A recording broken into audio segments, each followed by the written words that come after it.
हरे कृष्णा। तो आज हम अपने 64 गुण की जो हमारी ये प्रक्रिया चल रही है भक्ति रसामृत सिंधु में, इसके आज हम 41 नंबर गुणों से भगवान की चर्चा करना प्रारंभ कर रहे हैं। तो अगले 1 घंटे में हम जो बाकी 24 गुण रह गए उनको आज हम पूर्ण करेंगे। 41वां गुण है भगवान का सर्व शुभंकर। सर्व शुभंकर का मतलब है सर्व मंगलमय। भगवान का संपर्क किसी भी प्रकार का हो वो सब मंगलमय करता है। चाहे भगवान के नाम का संग हो, भगवान के लीलाओं का हो, रूप का हो, धाम का हो, परिकरों का हो, उनकी सेवा का संग हो, सभी सौभाग्य की बौछार करता है। जो व्यक्ति भगवान श्री कृष्ण की व्रज लीलाओं का स्मरण करता है उसके जीवन के सौभाग्य का सूर्य उदित हो जाता है। जो भी भगवान का संग करेगा, नाम रूप में, गुण रूप में, लीला रूप में, कथा रूप में, प्रसाद रूप में, सेवा रूप में, दर्शन रूप में, उसका सौभाग्य उदित हो जाता है सूर्य। भगवान अखिल विश्व के शुभ चिंतक हैं। सबकी चिंता करते हैं भगवान और सबके लिए अच्छा करते हैं भगवान। जब भी करते हैं क्या करते हैं? अच्छा करते हैं। इसी कारण से उनको सर्व मंगलमय कल्याणकारी माना गया। भगवान को सर्व मंगलमय, अति पवित्र, सबका मंगल करते हैं। ये भगवान का एक गुण है। 42वां गुण है भगवान का परम शक्तिशाली। भगवान प्रतापी हैं, ऑल पावरफुल हैं। भगवान की बालकाल से, शिशु रूप से लेकर बालकाल तक की जितनी भी लीलाएं हम देखते हैं, भगवान ने अपनी बल, अपनी शक्ति का प्रदर्शन किया। 6 दिन के थे, किसका वध किया? पूतना का वध किया। फिर भगवान ने 7 वर्ष की अवस्था में गिरिराज गोवर्धन उठा लिया। भगवान ने 10 वर्ष की अवस्था में वृक्ष का रूप धारण करने आए अरिष्टासुर का, 10 वर्ष के थे भगवान जब अरिष्टासुर का वध किया। अरिष्टासुर का वध करके राधा कुंड का निर्माण कितने साल की उम्र में किया? 10 साल के थे कृष्ण। तो पूरा जीवन उन्होंने अपनी शक्ति का प्रदर्शन किया। अर्जुन को विराट रूप दिखाया, 17 बार जरासंध को हरा के भगाया, द्वारका नगरी का रातों रात निर्माण कर दिया। ये क्या है? भगवान का प्रताप। प्रतापी, जैसे कहते हैं प्रतापी राजा थे, तो श्री कृष्ण से बड़ा प्रतापी कोई नहीं है। 43वीं उनकी गुण है सर्व प्रसिद्ध कीर्तिमान। भगवान कृष्ण सर्व प्रसिद्ध है, मोस्ट फेमस। तो आप जानते हैं एक प्रसिद्ध श्लोक है, भगवान शब्द के अर्थ में कहते हैं षड ऐश्वर्य के कारण भगवान को भग इति गणः, जिनमें 6 ऐश्वर्य पूर्ण मात्रा में हो उनको भगवान कहते हैं। रूप, शक्ति, धन, त्याग, ज्ञान, वैराग्य, इन सब चीजों में जो पूर्ण है। हम लोग भी होते हैं ज्ञानी, लेकिन हम लिमिटेड होते हैं। भगवान पूर्ण है। सुंदर हम भी होते हैं लेकिन उतने नहीं होते हैं, बूढ़े होने पर गड़बड़ हो जाती है। तो वो सर्व सुंदर है, हमेशा वैसी के वैसे रहते हैं। तो उनके अंदर जो भी ऑपुलेंस 6 भग हैं वो पूर्ण मात्रा में भग, इसलिए जो भग का वान करते हैं उन्हें भगवान कहते हैं। पराशर मुनि, वेदव्यास के पिता ने श्लोक लिखा कि भगवान शब्द का अर्थ क्या है? षड ऐश्वर्य इति गणा, उसे भगवान कहते हैं। तो भगवान इसलिए भी भगवान है क्योंकि वह सरल निर्मल चरित्र के साथ ही प्रसिद्ध हो जाते हैं। उनको कोई विशेष कार्य ना भी करें तभी वो प्रसिद्ध हो जाते हैं। जब नारद भगवान का यशोगान कर रहे थे तो शिव जी के कंठ की नीली रेखा, कंठ है नीलकंठ महादेव, उनके यहाँ पर एक नीली रेखा है। जैसे भगवान की त्रिकंठ, 3 रेखा है कृष्ण के, शिव जी की 1 रेखा है, वो रेखा लुप्त हो गई। तो कृष्ण नाम के कीर्तन के श्रवण से भगवान बलराम की जो नीले रंग की धोती थी, नीली धोती पहनते हैं बलराम जी, नीलांबरधारी, कृष्ण पीतांबरधारी, उसका रंग नीलवर्ण गायब हो गया, वो धवल हो गई। और उदाहरण देते हैं कि व्रज गोपियों ने देखा कि यमुना का जो जल है वो दूध में परिणत हो गया है और उसको बिलौना करके, मंथन करके मक्खन बना सकती हैं। तो श्री कृष्ण के नाम इतना ज़्यादा कीर्तिमान है कि जो भी व्यक्ति उसके संग में आएगा वो शुद्ध हो जाता है। बलराम की नीली धोती धवल हो गई। श्री कृष्ण शिव जी की कंठ में जो रेखा है एक, वो लुप्त हो गई। कौन वो रेखा क्या अंकित करती है? नहीं, नीलकंठ तो नीला है, एक रेखा। कृष्ण के 3 रेखा हैं और शिव के 1। क्यों? नहीं, विकार से उन्होंने तमोगुणियों को उद्धार करने के लिए अवतार लिया है, तो उनकी 1 रेखा है। वो 1 रेखा भी वो तमोगुण था। वो कृष्ण कीर्तन सुनने से नारद मुनि के यशोगान, नारद मुनि यश सुना रहे थे, अरे आपको पता है हरि ऐसे हरि ऐसे, वो नीली रेखा गायब हो गए, तमोगुण तुरंत दूर हो जाता है। ये भगवान की कीर्ति है। इसी कीर्ति के गायन को कीर्तन कहते हैं।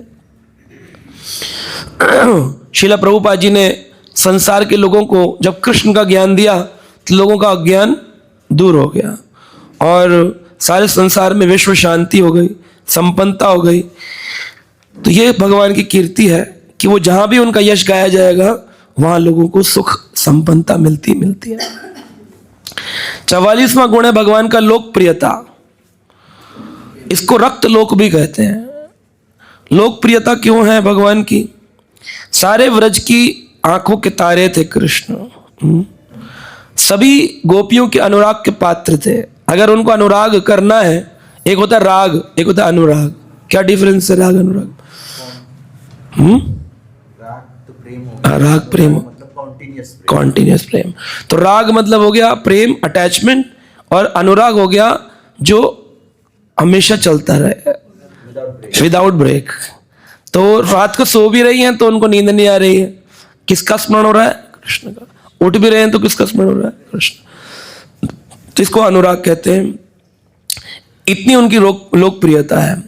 और श्री कृष्ण मथुरा में कंस को मारने के लिए जब पधारे तो सारे निवासी भी उनकी जय जयकार कर रहे थे। और मथुरा की जो गोपियां थीं, स्त्रियां, वो अपनी अपनी अट्टालिकाओं पे चढ़कर के श्री कृष्ण का दर्शन करने हेतु देख रही थी। अरे बिल्कुल जैसा सुना था वैसे निकले, बिल्कुल जैसा सुना था वैसे निकले। यानी कि उनकी कीर्ति जो उन्होंने 11 वर्ष तक वृंदावन में करी, वह कीर्ति उनकी मथुरा में जब वो 11 वर्ष के बाद आ रहे हैं तो लोग पहले से उनको जानते हैं। लोकप्रियता। जब हम जाते कहीं तो लोग बोलते हैं अरे हमने आपका यूट्यूब में लेक्चर देखा है। तो अब 100 में से एक व्यक्ति भी बोल दे तो हम कहते चलो हमारी लोकप्रियता है। एक तो जान रहा है 100 में से, लेकिन भगवान कृष्ण को तो 100 के 100 ही जान रहे हैं, हर आदमी जान रहा है। आप नास्तिक से भी बोलेंगे कि कृष्ण कौन है, क्योंकि हम बिलीव नहीं करते लेकिन जानता तो है।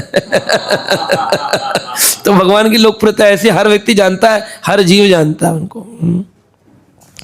तो श्री कृष्ण जब द्वारका लौटे महाभारत के युद्ध के उपरांत, तो नागरिकों ने हर्षपूर्वक भगवान का स्वागत किया। अपने घरों के बाहर कलश लगाए, चावल भरे, नारियल रखे, केले के पत्ते लगाए, बंधनवार बांधे कि श्री कृष्ण द्वारका नगरी में पुनः आ रहे हैं। उनका स्वागत किया गया।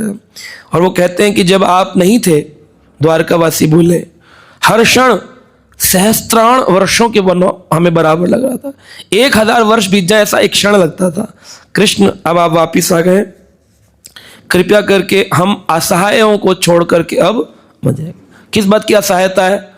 अच्छा खासा द्वारका में सत्यभामा है, रोज उनकी दी गई सम्यक तक मणि से रोज कितना किलो सोना, 40 किलो सोना, 40 मन सोना प्रतिदिन निकल रहा है। तो फिर उनको किस बात की असहायता है? आज आदमी कहता है धन ही सब कुछ है, धन ही सब कुछ है, लेकिन यहाँ तो धन होने पर भी असहायता है। कारण क्या है? कृष्ण का ना होना। तो जीवन में आज लोग धन के पीछे भाग रहे हैं, इसीलिए वो आज तक भी असहाय बने हुए हैं। वो अनाथ है क्योंकि उनके जीवन में गोपीनाथ नहीं है। जिसके साथ गोपीनाथ है, जगत के नाथ जगन्नाथ है, वो फिर सनाथ होता है, वरना अनाथ ही रहता है जीवन भर। सो यहाँ हम देखते हैं कि वो कह रहे हैं 1 सेकंड भी हमें हजारों वर्षों जैसा दिखता था। ये भगवान की लोकप्रियता। इसको रक्त लोक कहा गया है। रक्त लोक।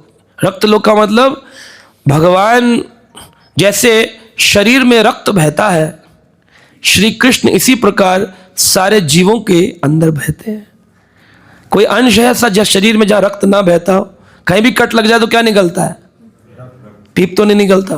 पीप तो कहीं कहीं से निकलेगा, फोड़ा हो जाए तो। गंध निकलेगा तो किसी किसी छिद्र से निकलेगा शरीर के, लेकिन रक्त हर जगह से निकलता है। तो भगवान की लोकप्रियता कैसी है? रक्त लोका, रक्त जैसे पूरे विश्व के हर जीव के हृदय के अंदर भगवान बैठे हुए हैं, रक्त लोका। 45वां गुण है भगवान का साधु समाश्रय, भक्तों के पक्षधर है भगवान। वैसे तो कहते हैं समोहम सर्वभूतेषु न द्वेषो न अस्ति न प्रिया ये भजन्ति तु माम भक्त्या, जो मेरा भजन करते हैं उनके लिए मैं थोड़ा स्पेशल फेवर करता हूँ, तेषु चापि हम, मैं उसके लिए थोड़ा सा एक्स्ट्रा करता हूँ। तो ये भगवान का साधुओं के प्रति, साधुओं के समाश्रय हैं, पक्षधर हैं। एक प्रकार से जो भी श्री कृष्ण के पास जाता है श्री कृष्ण उसी को अपना पक्ष मान लेते हैं। अर्जुन और दुर्योधन दोनों गए थे। दुर्योधन ने कृष्ण की नारायणी सेना मांगी एक अक्षुणी, और अर्जुन ने भगवान कृष्ण को निहत्था मांगा, कुछ धारण नहीं करेंगे शस्त्र। फिर भी विजय किसकी हुई? जिसने श्री कृष्ण को लिया था। तो हमें श्री कृष्ण से चाहिए या कृष्ण ही चाहिए? क्या चाहिए आपको? हाँ, तो अर्जुन बन गए। और श्री कृष्ण से चाहिए तो दुर्योधन बन। दुर्योधन को श्री कृष्ण से चाहिए था, उनकी नारायणी सेना चाहिए थी। हम भगवान के मंदिर में गए और भगवान से बोला हमको ये दे दो ये दे दो, तो हम दुर्योधन हो गए, क्योंकि हमें श्री कृष्ण से चाहिए और श्री कृष्ण ही चाहिए। और श्री कृष्ण बोले मैं आ तो जाऊंगा तुम्हारे घर, आ तो जाऊंगा, लेकिन कुछ करूंगा नहीं, कोई मदद नहीं करूंगा तुम्हारे। तो क्या कहोगे आप? फिर क्या पाया था? है धन्ना भगत के तुमने खेत बोए, जन्ना बाई की चक्की पीसी, हमको फ्री में कुछ नहीं।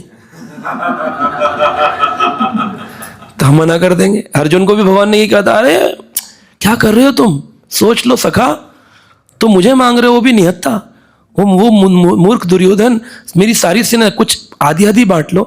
करे नहीं, मुझे क्या करना है, सब कुछ पाकर के अगर आप चले गए तो मैंने क्या पाया, और सब कुछ खोकर भी अगर आप मिल गए तो मैंने क्या खोया? तो क्या खोया मैंने? अभी हम लोग महाराष्ट्र गए, पंढरपुर, जो लोग भक्त गए उन्होंने जनाबाई की चक्की देखी।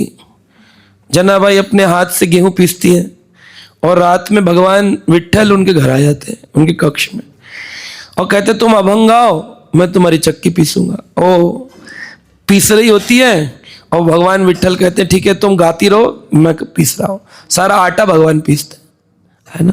और जब सुबह हो जाती है, मंगल आरती का समय हो गया, तो जनाबाई कहती है प्रभु अब मंगल आरती में भक्त लोग ढूंढेंगे आपको, आप जाइए वहां पर। भगवान कहते नहीं अभी तो 10 मिनट है, मैं तो सेकंडों में चला जाता हूँ, एक भजन और एक अभंग और गा दो। भगवान को इतनी आसक्ति है अपने भक्तों से, पक्षधर है भगवान अपने भक्तों के, साधु समाश्रय है। 46वां गुण है भगवान का नारीगण मनोहरी। नारीगण मनोहरी, अतीव आकर्षक, स्त्रियों को अपनी ओर आकर्षित कर लेते हैं। त्रिभुवन की सभी नारियों का मन हर लेते हैं भगवान, उनको कोई नारी आकर्षित नहीं कर सकती है।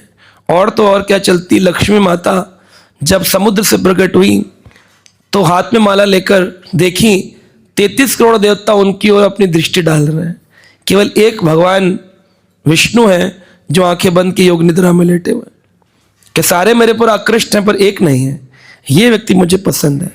सब नारियों के मन को हरण कर लेते हैं।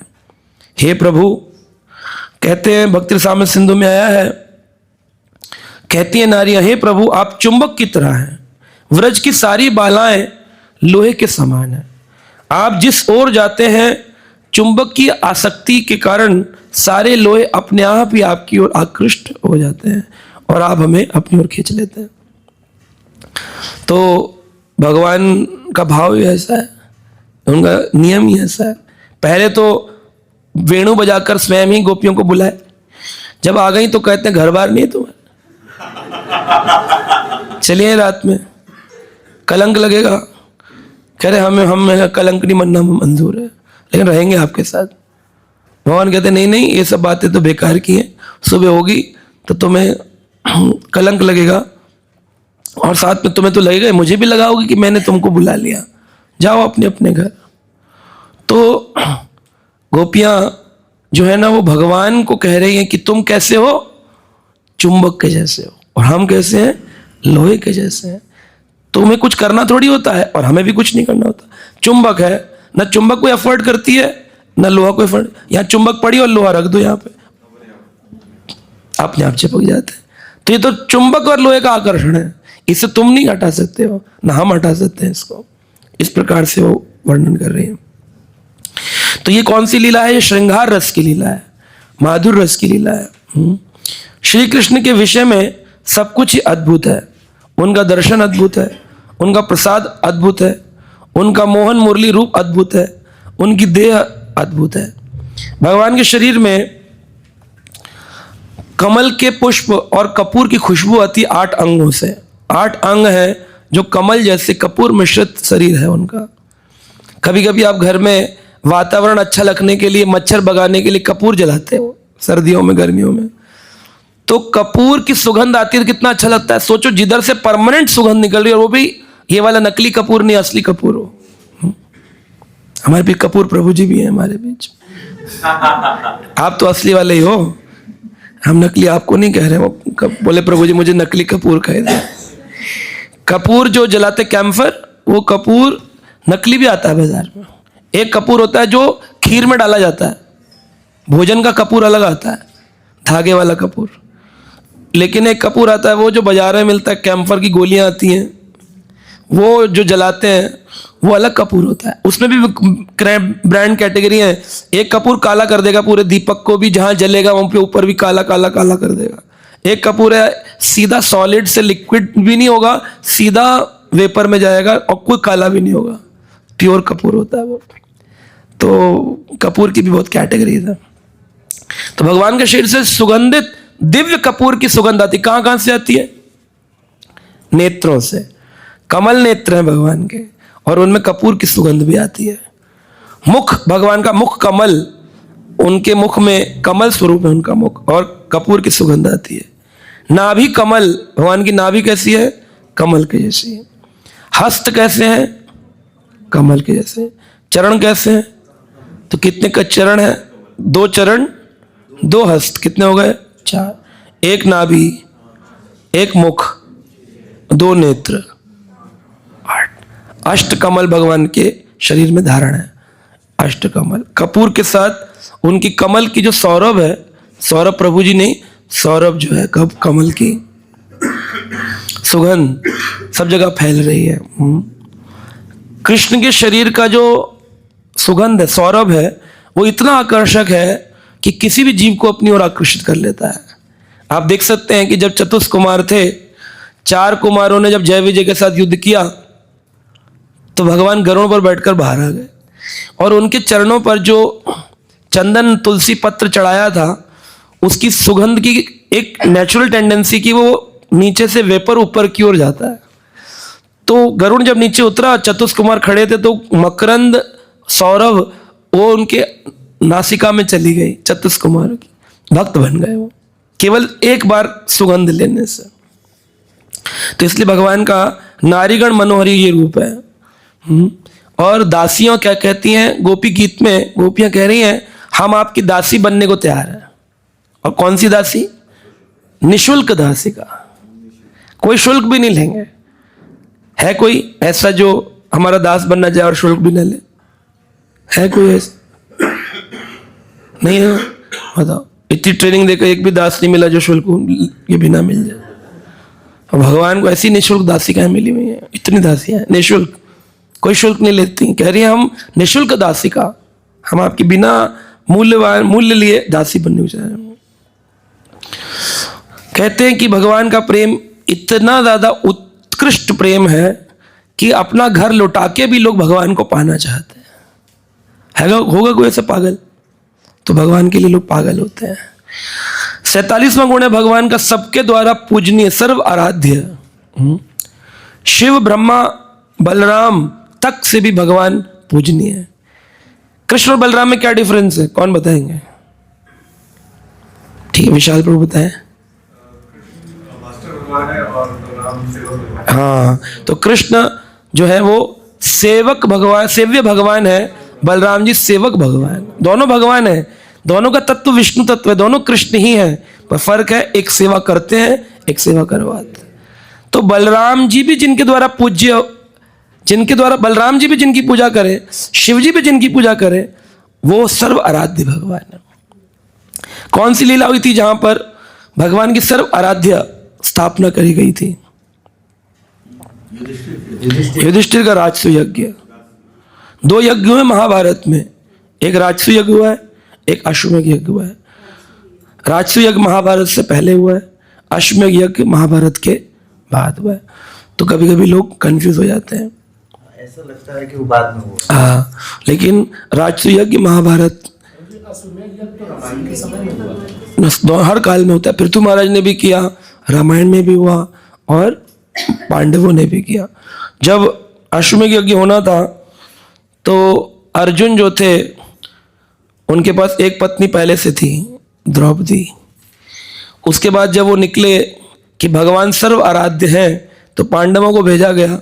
तो पांडव पूरी भूमि पर विचरण किए, जिस जिस इलाके में जाते थे अकेले अकेले युद्ध करते थे, घोड़ा छोड़ा गया था। तो ये महाभारत के बाद की घटना है। तब वो कहाँ गए? नागलोक में गए और वहाँ कुछ दिन रहे। वहाँ उनकी एक पत्नी बनी उलूपी नाम की नाग कन्या। फिर जब बाहर आए तो मणिपुर गए। मणिपुर के राज्य में फिर एक उनकी पत्नी बनी चित्रांगदा।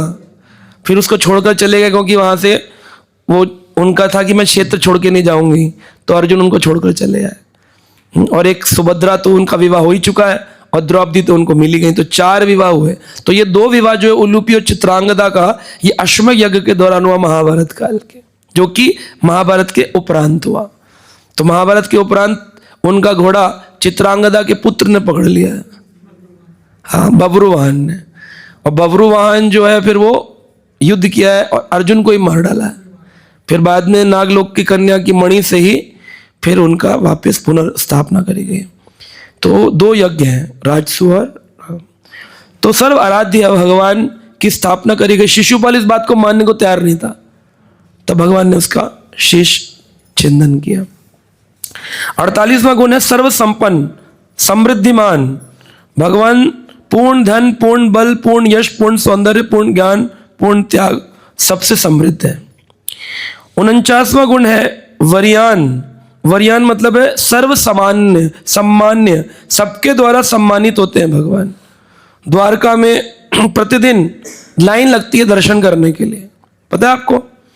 रोज भगवान के 8 श्रृंगार होते हैं, 8 बार श्रृंगार होता है। हमारे यहाँ कितनी बार होता है? 1 बार। श्रृंगार आरती होती है 7:30 बजे। 1 बार श्रृंगार होता है कि नहीं? बोलते नहीं है। अपने इस्कॉन के बारे में नहीं पता आपको? 1 बार होता है। और 8 बजे थोड़ी होता है, 7:15 बजे होता था, अभी 7:30 हो रहा है यहाँ पर। दर्शन आरती जिसको कहते, तभी श्रृंगार होता है बस 1। और द्वारका में 8 बार, 5 बजे से 7:30 बजे तक। हाँ, 5 बजे कपाट बंद हो जाते हैं। किसके यहाँ? नहीं, श्रृंगार हो रहा है लेकिन श्रृंगार दर्शन तो 1 ही बार हो रहा है। बार बार पट बंद होते, बार बार खोलते, हर बार ड्रेस चेंज हो जाती है। हाँ, तो लाइन लगती है। कौन आता है लाइन लगा के? शिव जी आते हैं, इंद्र आते हैं, ब्रह्मा आते हैं भगवान के द्वारका के दर्शन करने। तो जब आते हैं दर्शन करने ब्रह्मा, तो 1 लोग के थोड़ी आते हैं, अनेक लोगों के ब्रह्मा आते हैं। 1000 मुख वाले ब्रह्मा, 4 मुख वाले, 1 लाख मुख वाले, 10,000 मुख वाले। सबके मुकुट जब झुकेंगे तो क्या होगा? गिरेंगे। ऐसा है, बैलेंस कैसे कर ले? 10,000 मुख को कैसे बैलेंस करे? ऐसे किया 2-4 टपकेंगे। तो जो 2-4 टपकते हैं तो बड़ी, चैतन्य चरितामृत में लिखा, बड़ी जोर की ध्वनि होती, गड़ों गड़ों गड़ों गड़ों। तो जो पार्षद है जय विजय ब्रह्मा जी को धक्का देते, आगे बढ़, आगे परंपरा से है। हाँ, और आगे बढ़ो, आगे बढ़ो। तो ब्रह्मा जी कहते हैं, अरे आखिरी मुख निकलते निकलते 1 लाखवां मुख जो है उससे थोड़ा देख लेते। हाँ, दिख गया, दिख गया, दिख गया, दर्शन हो गया। शिव जी को 3 नेत्र, शिव जी के 3रे नेत्र से प्रयास करते दर्शन हो जाए। इंद्र खड़े हैं, सब खड़े रहते हैं। हाथी बाहर उतारना पड़ता है, अंदर अलाउड नहीं है। पैदल आना पड़ता है इंद्र को ऐरावत से उतर के। ना वज्र लेके आ सकते, चेकिंग में बाहर निकाल देते, कर लेदर बेल्ट, वेपन नहीं होना चाहिए कोई, बीप में सब निकल जाता है। अकेले बिना वज्र के, बिना हाथी के इंद्र का क्या है? अकेले चला आता है। वो भी ब्रह्मा जी का कंधा लगता है जोर से। खताब सृष्टि रचयिता पर देवताओं का हेड तो मैं ही हूँ। ठीक है, तुम कर लो दर्शन। फिर तो चैतन्य चरितामृत में वर्णन आता है, टकराते हैं, अगर मान लो ना गिरे भी तो 1 लाख मुख वाले ने प्रणाम किया और 10,000 वाले ने प्रणाम किया, दोनों के सर टकराएंगे कि नहीं टकराएंगे? स्पेस तो लिमिटेड है, वो टकराते हैं। तो पार्षद जो है वो धक्का मारते हैं, क्या तुम लोग शोर कर रहे हो, आगे बढ़ो, आगे बढ़ो। तो अरे एक ही थोड़ा दर्शन, पट बंद हो जाते, दर्शन नहीं होने, फिर दर्शन होंगे अगला दर्शन 3 घंटे बाद जब ड्रेस चेंज हो जाएगी। तो ये यहाँ वाले द्वारका की बात नहीं हो रही है। गोलोक के नीचे जो मथुरा और द्वारका, वहां सब देवता दर्शन के लिए लालायित रहते हैं भगवान के, इसलिए उनका नाम है सर्व आराध्य, सर्व सामान्य।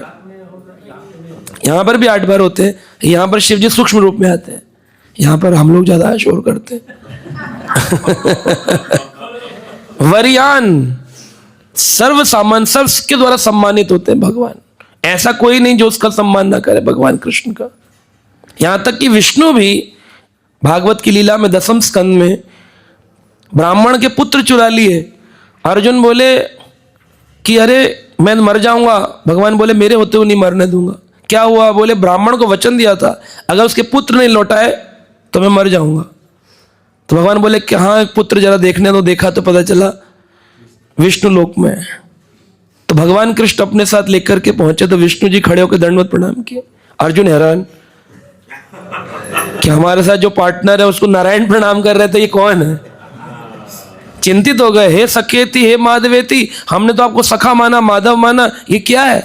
विष्णु जी बोले धन्य हो कृष्ण आ जाए। बोले बच्चे आपके पास है, आप तो नारायण है, नारायण होकर बच्चे चुरा लिया आपने। दुनिया आपकी पूजा करती, जय जगदीश हरे सुख संपत्ति करावे, आप ही दूसरों की संपत्ति हरण कर रहे।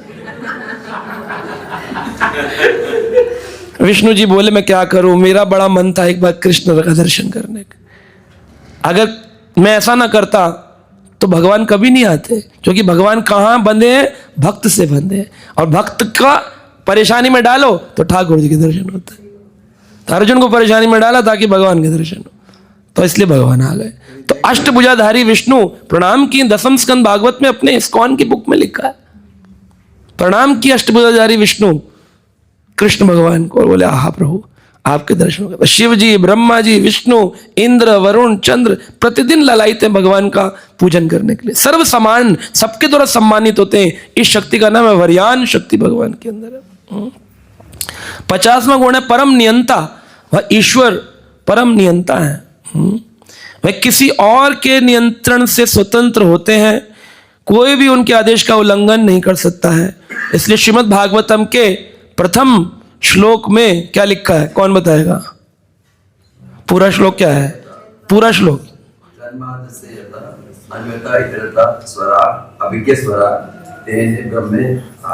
तेने ब्रह्मणि तेने ब्रह्म हृदय,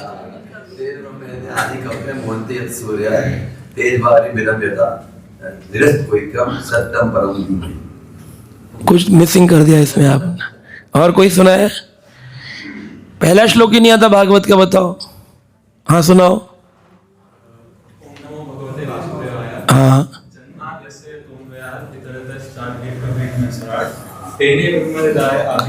मुह्यन्ति सूर्य तेजो वारी मृदाम यथा विन्मयो अत्र सर्गो अमृषा परम धीमहि। हरि वाह। एक ने तो इज्जत रख ली। भक्ति वैभव कर लें प्रभु जी, शास्त्री कर लें प्रभु जी, सब कुछ कर लो और डिग्रियां ले लो बस, है ना। भगवान के धाम डिग्री से नहीं जाते, मन में क्या है वो रहना चाहिए। तो कम से कम भागवत के श्लोक हम हर साल भागवत कर रहे हैं, सारे आते भी हैं, वहाँ बैठ के स्टोरी सुन के चले जाते हैं। कम से कम मंगलाचरण तो याद करिए, है। अब की बार याद करिए प्रथम 3 श्लोक। दूसरा श्लोक आता है धर्म प्रोजित कैटव अत्रो निर्मत्सराणाम सताम वेद्यम वास्तवम अत्र वस्तु शिवदम तापत्र्य उन्मूलम श्रीमद् भागवते महामुनि कृते किं वा परेरीश्वरा। आगे सद्दो हृदय अवरुद्धते अत्र सुश्रभी तत्सणात्। तीसरा निगम कल्पतरो गलितम फलम रस्मक सुखमुखात् अमृत द्रव्य संयुक्तम पिबत भागवतम रसमालयम मुहुरहो रसिका भुवि भावुकः। ये 3 तो मंगलाचरण याद वेदव्यास जी। जन्मादियस्य यतो अन्वयात् इत्रस्य अभिज्ञः स्वराट् तेने ब्रह्म हृदय आदि कवये मोयन्ति यत् सूर्या तेजो वारी मृदाम यशा विन्मयो त्रिसर्गो अमृषा धामना स्वयं निरस्त कुहुकम धीर सत्यम परम धीमे। ये तो याद होना चाहिए 3 श्लोक। हाँ, दीक्षा ले ली, भागवत खरीद ली, प्रभु जी भागवत पूरी हो गई, अब क्या पढ़े? अपने आप को पढ़ो, कहाँ पढ़े हो अभी? ठीक है, चलिए आगे। परम नियंता, भगवान परम नियंता है। तो श्रीमद् भागवत में लिखा है अभिज्ञ स्वराट, भगवान पूर्ण रूप से स्वतंत्र है। इस प्रकार हे कृष्ण के हे कंसारी, हाँ, आपके आदेशों का पालने वाला न जाने कितने ब्रह्म तथा शिव है। क्या लिख रहा है रूप गोस्वामी? न जाने कितने ब्रह्मा और कितने शिव आपके आदेश का पालन करते हैं। हजारों लाखों तो रुद्र है और लाखों ब्रह्मा है, लाखों तो कम बोला, करोड़ों ब्रह्मा है। हर ब्रह्मांड में एक एक ब्रह्मा है। किसी ब्रह्मांड में चतुर्मुख के हैं, किसी में 1000 मुख के, किसी में 10,000, किसी 1 लाख। सब भगवान का नियम मानते हैं। तो आपने वो लीला देखी है, सुनी है? ब्रह्म विमोहन लीला। जब बछड़े चुराए और भगवान को देने आए वापस, तो ब्रह्मा जी को भगवान बोले, क्या ब्रह्मा 4 खोपड़ी में इतना टेंशन? तो बोले पीछे देखो। क्या देखा? अनंत ब्रह्मांड में अनंत ब्रह्मा खड़े हैं और सब ब्रह्मा के मुंह अलग अलग साइज के। कह रहे सबसे कम वाले तुम ही हो। जब ब्रह्मा जी आए एक बार भगवान के दर पे, चैतन्य चैतामृत में कथा है, तो पार्षदों को बोले ब्रह्मा जी, बोले जाकर बोलो ब्रह्मा है। तो भगवान के पार्षद अंदर जाके बोले ब्रह्मा जी मिलने आए आपसे प्रभु। प्रभु बोले पूछ के बताओ कितने मुंह वाले? तो बाहर आए तो बोले कितने मुंह वाले? उनको नहीं पता। हाँ, वो तो अभिज्ञ है, ऐसी कोई चीज नहीं जो उनको ज्ञात ना हो। अभिज्ञ स्वराट है वो तो बोले फिर बोले अच्छा पूछा है तो बता दो 4 मुंह वाले। तो अंदर जब आए तो भगवान से पूछे, भगवान आपने ऐसे प्रश्न किया कौन कितने मुंह वाले? और भी मुंह वाले होते हैं क्या? भगवान बोले हाँ सबसे कम वाले तुम ही हो। तब दिखाए भगवान, वो देख के ब्रह्मा जी इल्यूजन में आ गए। बोले क्या प्रश्न था? कह रहे अब छोड़ो, खत्म, केस रिजॉल्व हो गया। इतने मुंह वाले ब्रह्मा देखे। तो भगवान हे कंसारी, आपके आदेशों का पालन तो कितने ब्रह्मा और कितने शिव करते हैं, इसकी कोई कल्पना नहीं है। 51वां गुण है सदा स्वरूप संप्राप्त, परिवर्तन रहित। उनका शरीर कभी परिवर्तित नहीं होता है ना? तो श्री कृष्ण का शरीर कभी बदलता नहीं है, मृत्यु के अंदर नहीं जाता है।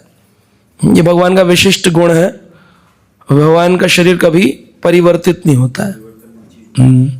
हमेशा अपनी 16 वर्ष की आयु को भगवान बना के मेंटेन करके रखते हैं। उनकी आयु कभी बढ़ती है ना घटती है।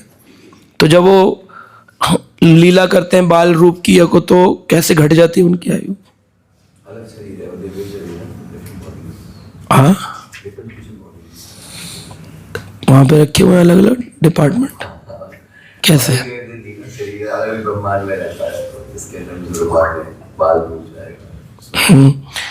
समझ आया आपको क्या बोल रहे हैं प्रभु जी? तो भगवान जब लिख रहे हैं कि अपरिवर्तनीय शरीर है, बूढ़ा नहीं होता, समझ में आता है। छोटा कैसे हो जाता है? परिवर्तन रहित। तो छोटा कैसे, शिशु कैसे हो गया, लड्डू गोपाल कैसे बन गए? परिवर्तन रहित गुण है भगवान का, परिवर्तन नहीं होता। तो कैसे हो गया? सिद्धि से छोटा कर लेते हैं बड़ा। तो फिर तो बोलना चाहिए परिवर्तन सहित है, रहित कैसे है?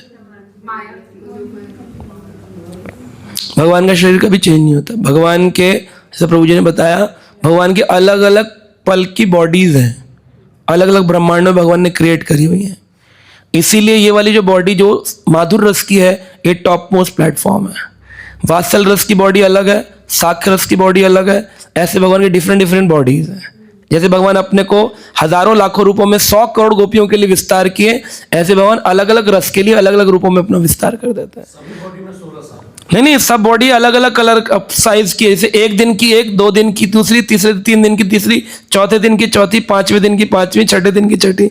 अगर पूतना का वध कर रहे हैं तो 6 दिन की बॉडी वही है, फिक्स है। वो कभी 7 दिन पर नहीं जाएगी, 5 दिन पर नहीं जाएगी। वो एक बना रखी है 6 दिन वाली। वो 6 दिन वाली बॉडी जब यहाँ पूतना का वध हो गया, अगले दिन भगवान 7 वर्ष के हो गए, तो वो 7 वर्ष वाली यहाँ आ गई, 6 दिन वाली जो थी, सॉरी 7 दिन वाली यहाँ आ गई, 6 दिन वाली दूसरे ब्रह्मांड में पूतना का वध कर रही।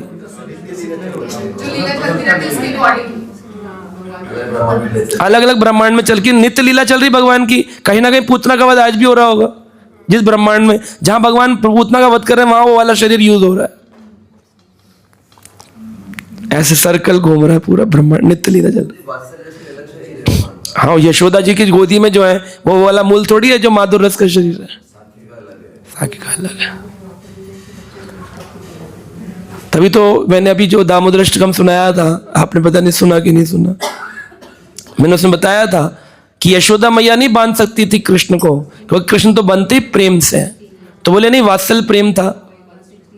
वात्सल प्रेम नहीं था। जब खूब सारी रस्सियां बांधी गई तो उस रस्सी में एक रस्सी राधा रानी की चोटी से भी आई, तब वो बंधे माधुर रस।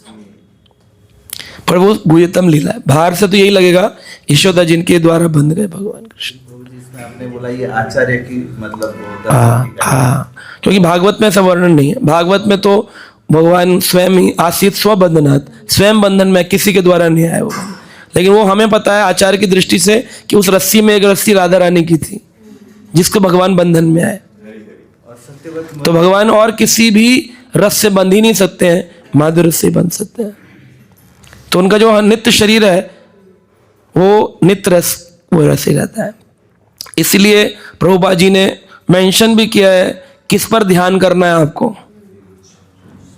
कहाँ लिखा है भगवान ने, कौन से श्लोक में लिखा है? 1865 में, 1865 निकालिए, उसमें लिखा है प्रभुपाद जी ने किस पर ध्यान लगाना है आपको। सारे स्वरूप पर ध्यान नहीं लगाना है। नहीं, पढ़ो, छोटे से लिखा है। अपनी मर्जी का क्यों बोलते हो? शास्त्र बोलो जो लिखा है।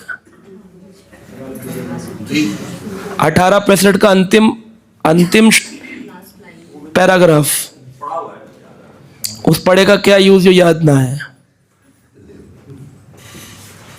वो पढ़े का कोई यूज, हमने पढ़ा हुआ याद नहीं आ रहा। बोले मुझे 2 बातें बतानी थी। बोले क्या? बोले मैं याद नहीं रहता। और दूसरा बोले मुझे याद नहीं आ रही। आप पढ़िए, पूरा पढ़ो। ये शब्द इस बात पर बल देते हैं कि मनुष्य को अपना मन उस कृष्ण पर एकाग्र करना चाहिए जो दोनों हाथों में वंची धारण किए, सुंदर मुख वाले तथा अपने बालों में मुवर पंख धारण किए हुए सामने बालक के रूप में है। तो ये रूप भगवान का ऑलरेडी डिसाइड है। उसमें ये भी लिखा है कि राम भी है भगवान का रूप, नरसिंह भी है, वराह भी है, पर भक्त को आकृष्ट किससे होना है? केवल इस रूप से होना। तो प्रभुपाद जी टारगेट दे चुके हैं, प्रयोजन बोध कराया है। अब वो पढ़ने वाला प्रयोजन बोध करे तो करे, बाकी तो अपनी इच्छा है। जब यशोदा मैया ने बांध दिया था तो नंद बाबा खोल पाए थे उन रस्सी को, क्योंकि उनको उतने ही कोली में उनके पास प्रेम था, वात्सल्य प्रेम। बट तो बांध तो गए थे ये राधा रानी की चोटी से, तो फिर उन्होंने कैसे खोल दिया? तो वो क्या हुआ कि ऐसा दृष्टिपात होता है कि भाई बाबा को भी तो खुश करना है ना। जब बंधे भगवान स्वयं थे, आसीत स्वबंधनात्, तो खोलेगा कौन? स्वयं ही खोलेंगे। खुद ही खोले, खुद ही बंधे। देखने में लगता है बाबा को, माँ और पिताजी को प्रसन्न करना। तो जो वात्सल रस की लीला की चर्चा हो तो उनकी चर्चा हो जाती है कि भाई वात्सल से बंधे, वात्सल से खोले।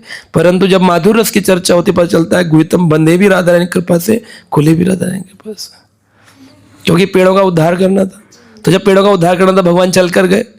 तो ये दिखाते हैं कि भाई अगर हम बंधे भी हों भौतिक गुणों की रस्सी में और ठाकुर जी बंधे हो प्रेम की रस्सी में, बंधे दोनों हैं, लेकिन फर्क इतना है हम भगवान तक चल कर नहीं जा सकते हैं, पर भगवान हम तक चल कर आ सकते हैं। पेड़ भगवान तक चल कर नहीं गए, भगवान उन तक चल करके गए और उनका उद्धार किया, है ना। तो बहुत सारी लीलाएं उनमें शिक्षा है पूछती हैं। चलिए आगे चलते हैं। तो भगवान का एक गुण हो गया परिवर्तन रहित। 52वां गुण है सर्ववेता, सर्वज्ञ। भगवान को सब चीज का ज्ञान है, ऐसा कोई ज्ञान नहीं है जो भगवान को ना हो, पता हो। इवन इन अवर हार्ट, अगर हमारे भी हृदय में जो हो वो भगवान जानते हैं। ये भक्त कभी नहीं कह सकता कि मुझे आप नहीं जानते भगवान। तो भगवान तो क्या, भगवान के प्रतिनिधि जानते होते हैं। गुरुजन हमें जानते होते हैं हमारे बारे में। एक बार मैंने अपने गुरु महाराज से बोल दिया था, महाराज जी आप मुझे पहचानते हैं मैं कौन हूँ? तो क्योंकि मुझे ऐसा लगता था कि मैं आता हूँ, बैठा लेते हैं, प्रसाद देते हैं, ना नाम पूछते हैं, ना धाम पूछते हैं, ना काम करते हैं, बातचीत इंस्ट्रक्शन देते हैं, ये कर दो वो कर दो, हम कर देते बैठ जाते हैं, लेकिन पता है कि मैं कौन हूँ? तो मैंने ऐसे प्रश्न कर लिया। नए नए जुड़े थे, कुछ साल 2 साल हुए थे।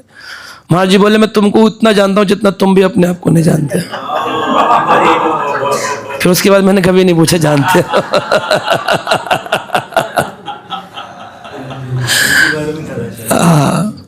तो वही है, हम लोग कभी बोलते हैं आप प्रभु जी हमें नहीं जानते, गुरु जी आप हमें नहीं पहचानते।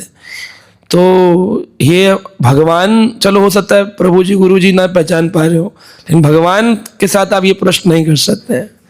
वैसे तो करना प्रभु जी गुरु जी के साथ भी नहीं चाहिए, क्योंकि भगवान की सेवा करने से भगवान उनके हृदय के अंदर भी वो सारा ज्ञान दे देते हैं। जब कोई व्यक्ति भगवान की सेवा करता है तो जो गुण भगवान में होते हैं वो भगवान के भक्तों में भी आ जाते हैं। इसीलिए कभी कभी लोग बोलते हैं अरे आपको कैसे पता मैं ये सोच रहा था? तो आपके पास बुद्धि कैसी आई? भगवान हमारे भी हृदय में, आपके भी हृदय में। आपके हृदय में जो बोल रहे भगवान सुन ले, लेकिन हम सुनते नहीं हैं। तो भगवान कहते ये तो सुनेगा नहीं, इनकी सुन लेगा, इनकी क्लास में जाता है। तो अंदर मेरे भी वही भगवान है, बोलेंगे ये बोल दे, मैं बोल दूंगा। जब मैं बोलूंगा तो आप सुन ले।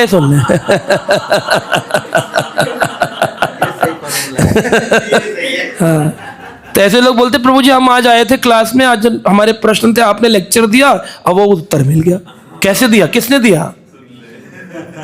भगवान बुलवा देते हैं। तो भगवान तो सेम है ना, सीसीटीवी सेम लगा हुआ है। तो ये है सर्वज्ञ। 53वां गुण है नित्य नवीन, नित्य नूतन। तो भगवान हमेशा नित्य रहते हैं। प्रत्येक रात्रि गोपियों के संग श्री कृष्ण रास नृत्य किया, जो कि ब्रह्मा जी के 1 दिन की अवधि तक चला। 1 दिन की अवधि कितनी बड़ी है? 4 अरब वर्ष। कितने? 4 हाँ, लेकिन ऐसा नहीं था 4 अरब बाद जब रास खत्म हुआ तो गोपियां वहां गिरी हुई हैं, कृष्ण भी कमर पकड़ के बैठे हैं, आह बड़ा दर्द है, बहुत नचाया तुम लोगों ने, नाचियो बहुत गोपाल। ऐसा नहीं, ऐसा नहीं, वैसे के वैसे ही थे, सेम टू सेम। नित्य नूतन है ठाकुर जी। 4 अरब वर्ष एक ब्रह्मा की रात्रि रास नृत्य किए है ना। ईसाइयों के मत अनुसार भगवान एक लंबी सफेद दाढ़ी वाले बूढ़े वृद्ध व्यक्ति हैं, लेकिन ये उनकी गलत फहमी है।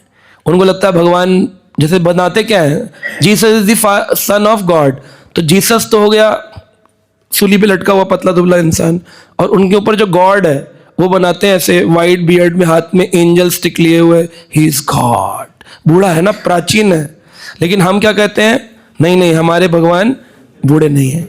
बोले हम कहते हैं, बोले नहीं ब्रह्मा जी कहते हैं। क्या कहते हैं? अद्वैतम अच्युतम अनादि अनंत रूपम आद्यम पुराण पुरुषम नव यौवनम च वेदेषु दुर्लभम आत्मभक्तो गोविंदमादि पुरुषम तमम। तो वेद्यम वास्तवम, भगवान कैसे हैं? अद्वैतम अच्युतम अनादि अनंत रूपम आद्यम पुराण पुरुषम, बहुत पुराने पुरुष हैं, प्राचीन है, पहली पुरुष है सृष्टि के। लेकिन नव यौवनम च, और नव यौवन भी है। चा का मतलब होता है पुराने भी हैं और नए भी हैं। आद्यम पुराण पुरुषम नव यौवनम च, साथ में नव यौवन भी है। तो पुराने होने से वो बूढ़े नहीं होते। प्रभुपाद जी ने पेंटिंग बनवाई, माता जी को बोला कृष्ण प्राचीन बनाओ एक पेंटिंग। तो नए नए लोग थे, उन्होंने भागवत सुनी नहीं, पढ़ी नहीं, देखी नहीं, कभी कृष्ण मिले नहीं, क्रिश्चियन लोग थे। तो माता जी बहुत सुंदर एक बनाई, पूरी पृथ्वी का भार उठाते हैं, प्रभुपाद ने बताया था। तो उन्होंने ऐसा एक बड़ा सा आदमी मसल वाला बनाया, कंधे पर पृथ्वी रख दी, और बूढ़ा दाढ़ी लटक रही है, आंतें लटक रही हैं उसकी। प्रभुपाद बोले ये क्या? एटलस हरक्यूलियस बना दिया उन्होंने। बोले he is God. Prabhupada no no no, God is not like this. बोले पर गॉड इतनी पृथ्वी का हमारा वजन उठाता है तो मसल तो होंगी। बोले नहीं नहीं, वो इसीलिए भगवान है कि बिना मसल के वो मसल के रख देता है। तो इसीलिए वो भगवान है। छोटे से 6 दिन के पूतना को मसल के रख दिए। हाँ, तो कृष्ण ओल्ड नहीं है। प्रभुपाद जी कहते हैं यदि कोई भगवत गीता के 18 अध्यायों का अध्ययन करे तो उसे भगवान श्री कृष्ण की शिक्षाओं से नई नई अनुभूति होती है कि नहीं। जब आप गीता भागवत पढ़ते हो तो श्री कृष्ण, उनका नाम, उनका यश, उनका गुण, उनकी लीलाएं, कृष्ण जन्माष्टमी 5000 वर्ष से तो बना ही रहे लोग पृथ्वी पे। 5000 साल पहले कृष्ण आए, तब से निरंतर उनकी जन्माष्टमी बन रही। पर हर बार लोग उतने उत्साहित तो कैसे हो जाते हैं? एक ही इवेंट बार बार कितनी बार रिपीटेड होगा? हम लोगों के जन्मदिन होता है, हम लोग दुखी हो जाते हैं धीरे धीरे। एनिवर्सरी में तो वैसे दुखी रहते हैं। लेकिन भगवान कृष्ण का जन्माष्टमी हर साल कैसे उत्साह दे देती है? क्योंकि भगवान नित्य नूतन है, नित्य नूतन। ठीक है, 54वां गुण है भगवान का सच्चिदानंद सदांग्र। सच्चिदानंद विग्रह, ये तो आप जानती हैं, सत, चित और आनंद के विग्रह हैं श्री कृष्ण। सादांग्र का मतलब है भगवान के अंग दिव्य हैं, हमारे अस्थाई हैं, अचित हैं, निरानंद हैं। भगवान के सत हैं, चित है और आनंद। सत यानी भगवान को हर समय हर स्थान पर व्यापक रहते हैं। चित का मतलब वह सब कुछ स्वयं प्रकट है, उनको सब चीज़ों का ज्ञान है।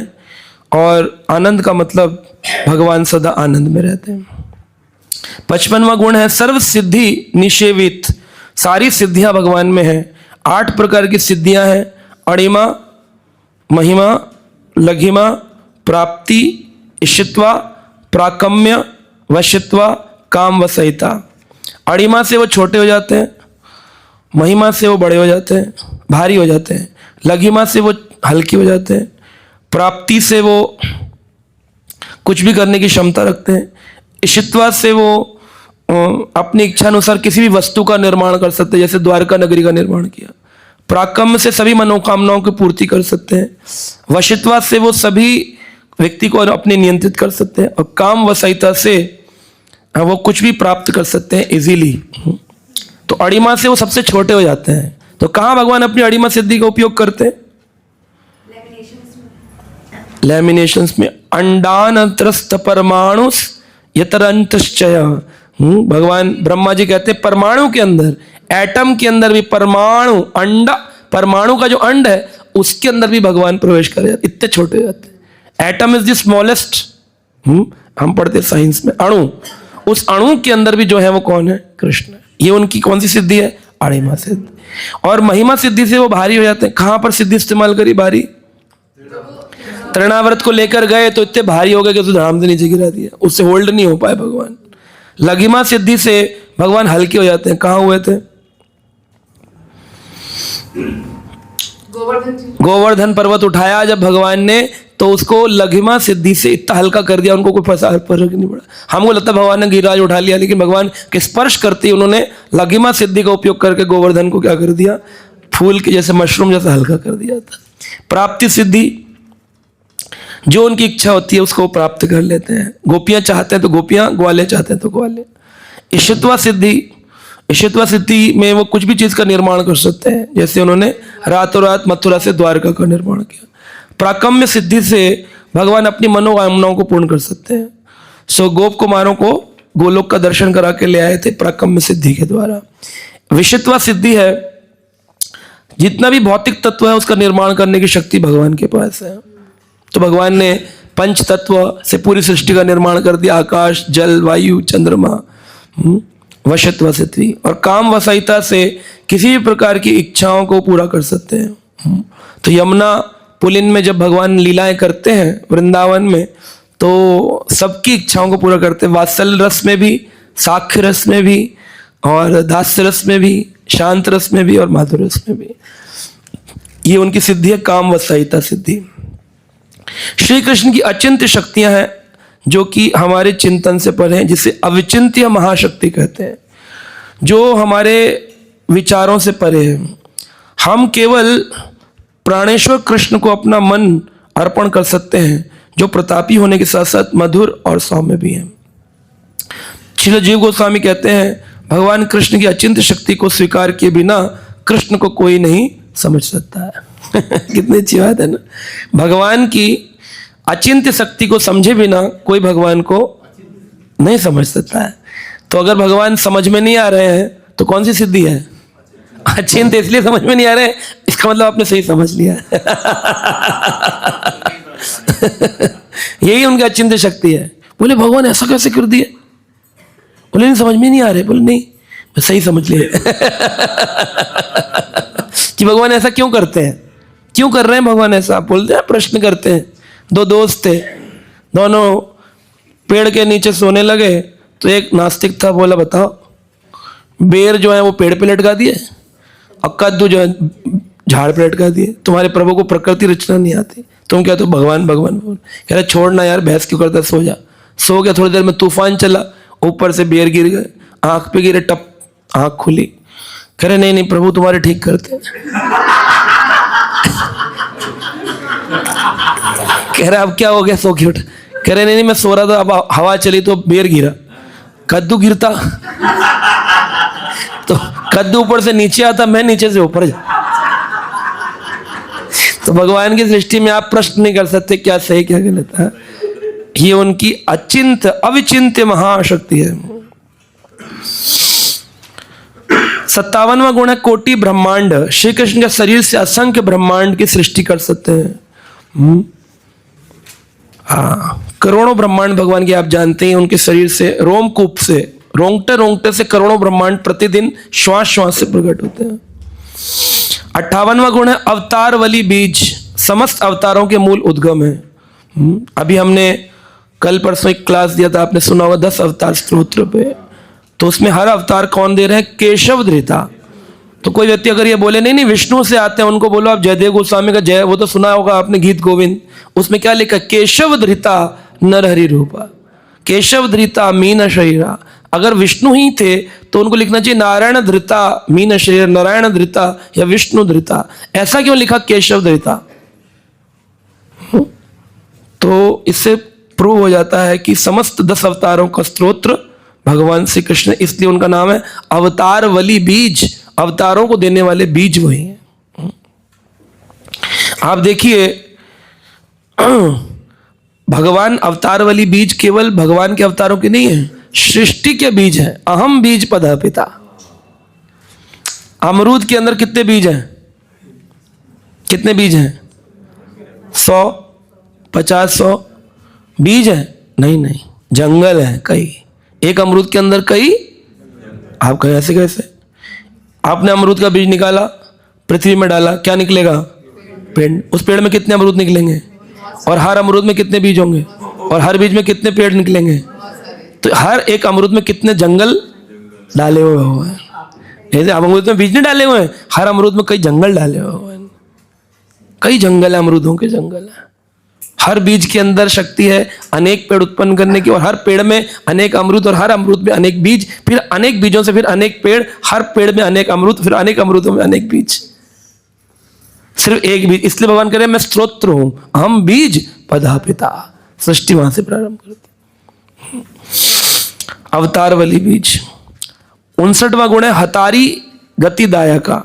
जिसका हनन करते हैं उसे गति प्रदान करते हैं। उदाहरण आप जानते हैं, पूतना को हतारी गतिदायका, शत्रु को भी मोक्ष देते। शिशुपाल को भी दिया, अगासुर को भी दिया, बकासुर को भी दिया, पूतना को भी दिया। ठीक है। 60वां गुण है भगवान का परमहंसों के आकर्षक। आत्म राम गण आकर्षी। जो भगवान के आत्मा में रमण करते हैं, भगवान के चिंतन में रहते हैं, उनको भी भगवान अपनी ओर आकृष्ट करते हैं। तो भगवान विष्णु के, भगवान कृष्ण के चरणों में अर्पित पुष्प, तुलसी, मंजरियां, चंदन की भीनी भीनी खुशबू से चतुष्कुमार क्या बन गए थे? भक्त बन गए थे। व्रज गोपियां श्री कृष्ण के सुरम्य अंगों को देख करके मोहित हो गई थी, और श्री कृष्ण को देखे बिना राजकुमारी रुक्मणी उनके प्रति सम्मोहित हो गई थी। तो ये बताती हैं कि रुक्मणी माता कोई साधारण स्त्री तो है नहीं, भगवान की अंतरंगा शक्ति है, परमहंस है। गोपियां भी कोई साधारण नहीं है, वो वनों में रहने वाले ऋषि मुनि तपस्वी परमहंस है। और चतुष्कुमार भी कोई छोटे नहीं, परमहंस स्थिति के प्रथम भगवान के 24 अवतारों में से प्रथम अवतार है। तो हर भगवान का जो अवतार है, ऋषि मुनि है, परमहंस स्थिति को प्राप्त है, उनके बारे में जो कृष्ण के बारे में सोचते रहते हैं, उनको भी अपनी ओर आकृष्ट करते। आत्म राम गण आकर्षी। जो आत्मा में रमण करने वाले हैं, उन गणों को भी अपनी ओर आकर्षित करते। ये भगवान के 60 गुण पूरे हो गए। अब बचे 4, वो 4 आप जानते ही हैं। भगवान के अद्भुत गुण हैं जो विष्णु में भी 60 हैं लेकिन 4 नहीं है। वो 4 स्पेशल गुण हैं जो नारायण में नहीं है, वो कृष्ण में है। कौन से हैं? लीला माधुरी। भगवान अद्भुत कार्यकलाप करते हैं। वृंदावन की लीलाओं में ये देखने को मिलता है हमको, भगवान की लीला माधुरी। द्वारिका लीला में या फिर मथुरा लीला में, सब जगह भगवान लीला करते हैं। दूसरा गुण है प्रेम माधुरी। जो उनका प्रेम अपने भक्तों से है, व्रजवासियों से है, वो किसी से नहीं है। इसीलिए भगवान कह रहे हैं वृंदावनम परित्याजम पादम एकम न गच्छति। तो यशोदा मैया का प्रेम, नंद बाबा का प्रेम, द्विज पत्नियां ब्राह्मण पत्नियों का प्रेम, व्रज गोपियों का प्रेम, नाग पत्नियों का प्रेम, इतना सारा प्रेम जो है, ये प्रेम माधुरी केवल भगवान कृष्ण दिखाते हैं। इस प्रेम माधुरी को आदिरूढ़ महाभाव कहते हैं। कौन सा महाभाव? आदिरूढ़ महाभाव। तो प्रेम की जो पराकाष्ठा उत्तम, जैसे श्रद्धा, भजन क्रिया, साधु संग, अनर्थ निवृत्ति, रुचि, आसक्ति, फिर भाव, फिर प्रेम। प्रेम के ऊपर जब चलते राग, अनुराग, प्रणय, उसका जो लास्ट है वो आदिरूढ़ महाभाव है। आदिरूढ़ महाभाव भगवान का प्रेम माधुरी है। 63वां गुण है वेणु माधुरी। भगवान 8 प्रकार की ध्वनि निकालते हैं अपनी वेणु से। तो उसमें अलग अलग ट्यून्स निकलती हैं, जैसे हमारी कॉलर ट्यून अलग अलग होती है। जिसका हमें फ़ोन नहीं उठाना उसका कॉलर ट्यून चेंज कर दो। तो जब टुन टुन टुन टुन बजे तो बोले इसका नहीं उठाना, जब टुन टुन हम इसका उठाना है। तो भगवान ने भी अपनी 8 प्रकार की वेणु ध्वनि रखी है। हर विकार के व्यक्ति के लिए अलग अलग है। पहली ध्वनि क्या है? कहते हैं ब्रह्मा एवं शिव जैसे देवताओं का ध्यान भंग हो जाता है जब भगवान वेणु बजाते हैं। शिव जी अपना डमरू बजाना बंद कर देते हैं जब भगवान वेणु बजाते हैं, शिव जी को आकृष्ट करने के लिए, देवताओं को। शिव जी अपना डमरू ढम ड्रम ड्रम ड्रम बज रहा है, रुक गया। क्या हुआ? पार्वती पूछती क्या हुआ प्रभु, आपका डमरू रुक गया? बोले रुको, कृष्ण की वेणु बज रही है। कृष्ण की वेणु से आकर्षित शिव जी भी हो जाते हैं, डमरू बजाना बंद कर देते हैं। अनंत शेष जो अपने सिर पे पृथ्वी लिए हैं वो ऐसे ऐसे करते रहते। देखा होगा शेषनाग, तो आदमी ऐसे करेगा, जब डांस भी करेगा तो ऐसे करेगा, ऐसे। शेषनाग नाग हिलते रहेंगे, फन, वो फन हिलना बंद कर देते, स्थिर हो जाते हैं, हिलना बंद कर देते हैं। तो ये इतनी और आकृष्ट कर लेते हैं। ये पहली ध्वनि है जो देवताओं को आकृष्ट करती है। दूसरी है यमुना नदी जो है वो विपरीत दशा में बहने लगती है। ऐसे चल रही है, वेणु बजेगी तो उल्टी यमुना बहने लगेगी, पानी उल्टा चलेगा। नाव ऐसे जा रही होगी तो ऐसे चलेगी। तीसरी ध्वनि है चंद्रमा की गति को रोक देती है। जैसे चंद्रमा, पूर्णमासी का चंद्रमा, फिर अमावस्या का चंद्रमा, तो चंद्रमा की गति बदलती है। चंद्रमा ढाई दिन एक राशि में रहता है, फिर अगली राशि में जाएगा, फिर राशि में, तो चंद्रमा 30 दिन में 12 राशियों का भ्रमण करके आता है। 2.5 दिन एक राशि पे रहता है। जब तक चंद्रमा उस राशि पे रहेगा उसका मूड ऑफ रहेगा, आदमी का, जिसकी भी राशि पे रहेगा, जिसकी जो चंद्र राशि है वो राशि का मूड ऑफ रहेगा उसका। 30 दिन में से 2.5 दिन हमेशा हर व्यक्ति के जाएंगे जिस दिन उसका मन नहीं लगेगा, उस समय चंद्रमा प्रबल होता है। तो ज्योतिष लोग क्या करते हैं, चंद्रमा को शांत करने के लिए मोती पहना देते हैं। लेकिन भगवान के जो परम भक्त हैं वो भगवान का नाम जप करते हैं, उसी से उनका मन शांत रहता है। चौथी धुन है भगवान कृष्ण की जो गाय है, भगवान की वेणु जब टेर कदम पे बजती है तो गाय दौड़ करके अपने गौशालाओं के अंदर प्रवेश करती है। 5वीं धुन है कृष्ण की जो गोप सुंदरियों को भगवान की ओर आकृष्ट करती है। 6ठी धुन है भगवान की जो पत्थरों को भी पिघला देती है। पत्थर जो है, आपने देखा है गोवर्धन में चरणशिला, भगवान की अलग अलग जगह चरणशिलाएं मिलती हैं, क्योंकि पत्थर भी भगवान की वेणु से पिघल जाते हैं। 7वीं धुन है भगवान की षट ऋषियों का, 6 प्रकार की ऋतु तत्क्षण वहीं प्रकट हो जाती है जब भगवान की वेणु बजती है। षट ऋतुओं का प्रकट होना, ये 7वीं है। और 8वीं स्वर जो है वो राधा नाम पुकारती है। 8वीं स्वर निकलती है राधे राधे, वेणु से आवाज निकलती राधे, तब केवल राधा रानी आती है। तो ऐसी 8 धुन है।